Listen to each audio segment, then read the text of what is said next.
kirjeldustõlge Vabamu filiaali näitusele Luku taga lood KGB ja Eesti. Vabamu filiaalis KGB vangikongides on avatud püsinäitus Luku taga lood KGB ja Eesti.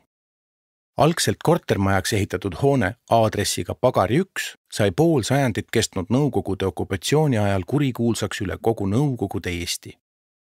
Püsinäitus jutustab NKVD ja selle järglase KGB julmusest ning nende inimeste kannatustest, keda hoones vangis hoiti, piinati ja mõrvati. Enne kõike on need ruumid mälestusmärk neile.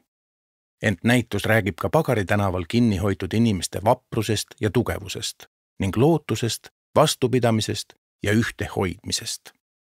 Uus näitus tutvustab Pagari tänava maja kui eeluurimisvangla rolli KGB üle kogu Nõukogude Liidu ulatuvas terrorivõrgustikus ning avab külastajatele nii KGB kui organisatsiooni olemust kui ka inimeste süüdimõistmiseks kasutatud vahendeid.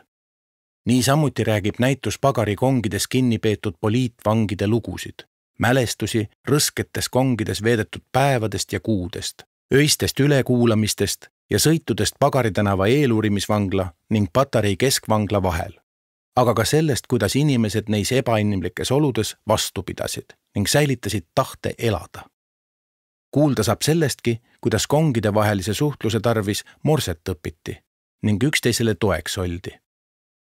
Uue püsinäituse loomisega laiendatakse ka näituse jaoks kasutatavat ala ning võetakse kasutusele uus suurem ruum ajutiste näituste jaoks.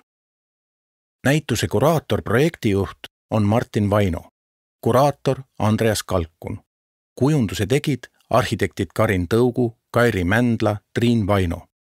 Graafilise disaini tegid Robi Jõeleht, Kaarel Nõmmik, installeeris Valge Kuup. Kirjeldustõlke koostasid Kadi Kriit, Aive Peil ja Artur Räpp.